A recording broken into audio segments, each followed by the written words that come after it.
एक बुजुर्ग फरमाते, मैंने दुआ मांगने का तरीका अपनी बीवी से सीखा। हजरत वो किस तरह? फरमाने लगे, मेरी बीवी ने ना मुझे कोई काम बताया, कुछ पैसों की जरूरत के लिए कहा, तो मैंने उसे कहा कि भाई अभी मेरे पास नहीं है, कुछ दिनों में आते हैं तो मैं दे दूंगा। औरतों की आदत होती है, वो बार बार याद कराती हैं। 2-4 दिनों के बाद फिर उसने कहा, हजरत वो मैंने कहा था कुछ पैसे, मैंने उसे कहा कि अभी मेरे पास नहीं है, कुछ दिनों में मिलते हैं तो मैं तुम्हें दे दूंगा। उसने कुछ दिनों के बाद फिर कहा, हुजूर वो मैंने कुछ पैसे कहे थे। फरमाते, मैंने डांट दिया, मैंने कहा कि क्या तू रोज मुझे शर्मिंदा करती है, कहा ना मेरे पास नहीं है, होंगे तो दे दूंगा, तू रोज याद कराती है।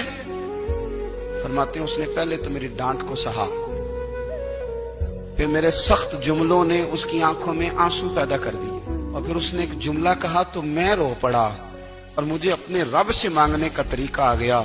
मुझे कहने लगी, हजरत जी आपने डांट दिया, मैंने सह लिया, पर आप ही मेरे शौहर हैं, बताएं ना, आपसे न कहूं तो मैं किस से जाके कहूं। फरमाते हैं, मैं रो पड़ा और मैं खुल के रोया। तो मुझे कहने लगी, आपको क्या हुआ? मैंने कहा, मुझे भी दुआ मांगनी आ गई है। जब मैं उसे कहूंगा ना, अल्लाह तू ही मेरा रब है, मैं तुझसे न कहूं तो मैं किससे जाके कहूं। समझ आ गई है, जब मैं इस रंग में मांगूंगा तो फिर रब मेरे ऊपर बड़ा ही फजल फरमाएगा।